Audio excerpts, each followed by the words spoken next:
Tuberculosis is estimated to kill 1.7 million people every year.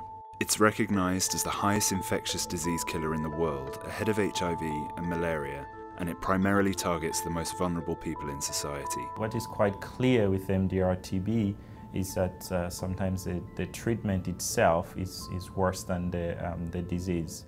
We were faced with the challenges that our patients were having. We recognized how difficult it was for them to go through the treatment. The outcomes were not acceptable, so only 1 in 2 patients were cured. We felt that we needed to do something. As the world's largest provider of non-governmental TB care, MSF is well placed to run TB Practical.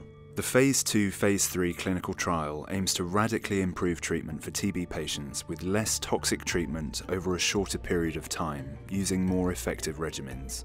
Trial sites have been established, working in conjunction with national health ministries and national TB programs in Uzbekistan, Belarus, and South Africa. Working with MSF is a unique experience because it enables the investigation of the new drugs in a combination. There are 3 new drugs for TB, the bedaquiline, the laminid, and protonamide. TB is a very, very complicated disease, and we must use a cocktail of drugs.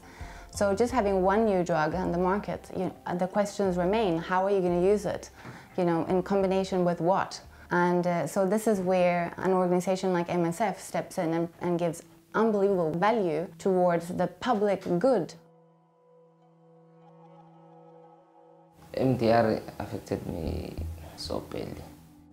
The side effects for changing of skin, losing weight, it affected me because it made me feel like I'm nothing in life.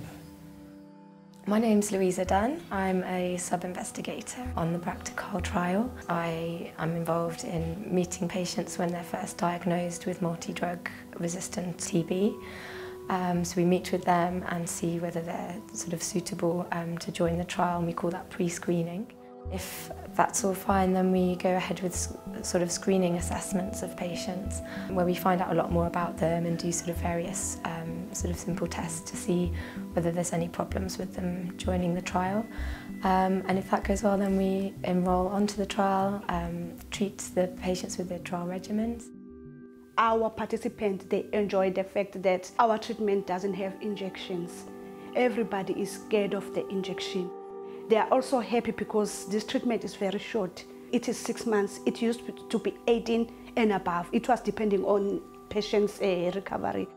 As well as offering trial regimens, TB Practical also carries out public outreach work to educate local communities on tuberculosis and how to seek effective treatment. With TB Practical, when I came here, I had this problem of not understanding this resistant TB. So they sat down with me, they explained, and they gave me some papers to go home and read, try so that I will get to understand. It's better if we get the treatment for 6 months, because the longer it gets, those pills are they're not nice. If successful, this combination of treatments could save the lives of hundreds of thousands of people with drug-resistant TB. MSF will call upon world health leaders to ensure that as many patients as possible can benefit.